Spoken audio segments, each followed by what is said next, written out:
Trust it. First question, Nolan King. Hey, Phil, congrats on the win, man. Thank you. Overall assessment of your performance, you pretty happy about that one? You know what, man? I really am. Machida is such an amazingly elusive guy. It's so hard to get a hand on him.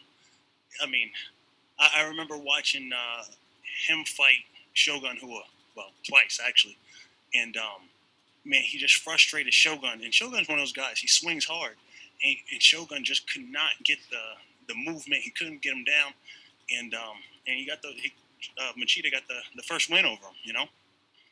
And that's what it's just. He's just one of those guys. It's very frustrating. Now you have 2 wins over him, and I know they talked to you in the cage about a potential. You know, a lot of people thought that was a number 1 contender fight. So for you, you seem like you're really warming up to the idea of getting another crack at Mr. Nemkov. Oh yeah, I mean, absolutely. I mean, I feel like that makes a lot. I mean, he can fight whoever he wants to fight, but I know deep down inside, the champion wants to fight that guy who was right on his ass. So, yeah, I mean, I want that fight, and I know he wants that fight. Yeah, so. Yeah, I mean, when Vadim Nemkov beat Bader, I mean, it seemed even more obvious that you had an even greater chance of getting into the title picture. When that fight happened and Bader lost, did this fight take on even more significance? Because beating Lyoto twice still means a lot, but did you know, like, if I beat him, it makes just too much sense. I'm going to get the title shot next. Man, just getting out of the cage with your head on your shoulders, like after you fight Lyoto, that's its own victory, man. You don't want to, like, you know, oh, this fight means more because then you can fight that. No, just beat Lyoto. He's no small feat. I remember I talked to you after the Vadim loss, and you talked about how in that 3rd round you had realized, man, I could have went for takedowns a lot earlier. Yeah. I could have had him in the positions. You know, now that fight seems that much closer and much more obvious, is it like, has it been something that's stuck in your craw for so long, and you feel like I'm finally going to get to scratch that itch that I wanted to for a few fights? Absolutely. You know, winning fights is awesome. It feels great. I mean, it's what I work for. But losing fights is what really motivates me in the gym. That's what keeps me grounded in my pursuit to get better. And, you know, dare I say perfect, if that's even attainable. But that's what keeps me moving. That's what keeps me moving. So I think about those losses, even different exchanges and positions that I lose in coming out of a victory, you know. Congrats on the win, Phil. You've beat some huge names throughout your career, but when it's all said and done, you look back at it, is Lyoto Machida, is that the signature win that you could say thus far that you've had so far? I don't know if that's the signature win. You know, I will tell you this. The first time we fought down in Brazil, I think that may have been the most scared I've ever been in my life. Like, the stadium was like, it was electric, and I'm fighting a national treasure, and they were not huge Phil Davis fans until after the fight. So, I mean, that's putting it very lightly. It was a very hostile arena. So, that's definitely one of the moments I look back on and say, man, that was awesome. So was the Teixeira fight. So was Liam McGeary. I think about right here, Mohegan, winning that title. That was a super, super special night. Within 48 hours, I won a world title and had a baby. So, action-packed weekend. Yeah.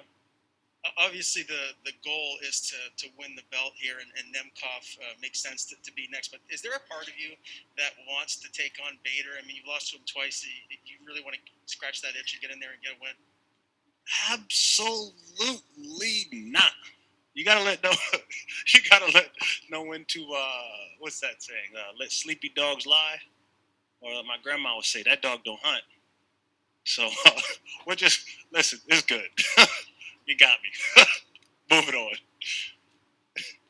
Congratulations on the win, Phil. Just curious to know, was that the fight that you planned to fight? Did everything go according to plan, or was there anything in the cage that was new that happened spur of the moment?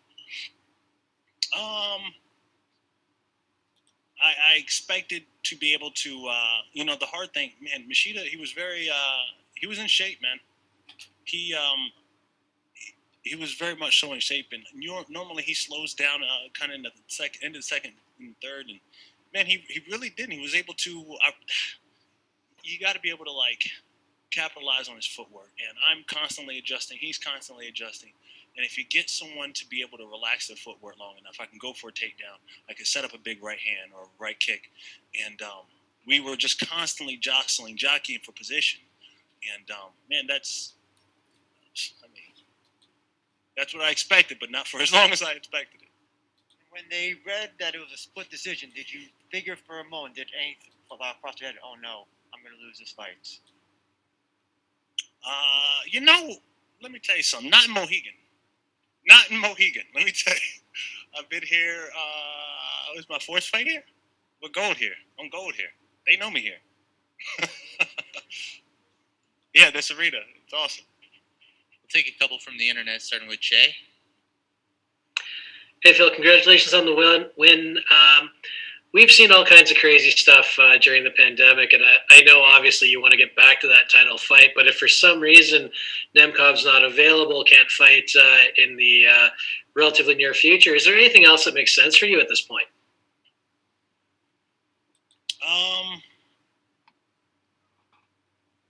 I mean, Corey Anderson, he deserves he's definitely a veteran. He deserves a veteran's welcome to the Bellator family.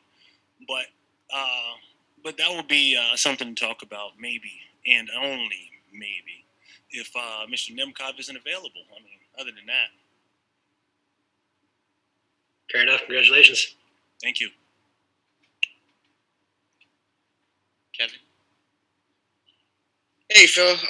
Congrats on the victory again. I don't know if you've been keeping track, but one of the key things that I've noticed is in your amateur and professional career so far, you have not been finished. What do you atone to, keeping that record and keeping your chin strong and, just focusing on, completing the full fight? I have not been keeping record of that, actually. Thank you. Honestly, I try to always have good head movement and, be in control of the exchanges. Yeah, it's as simple as that. I don't mind trading, but you want to be in good position when it happens. Otherwise, you end up taking more damage than you need to. I feel like once or twice in my fight career, I got cut, and cuts look bad to judges. So that can cost you. So I just want to be smart in going into my exchanges and pick high percentage shots.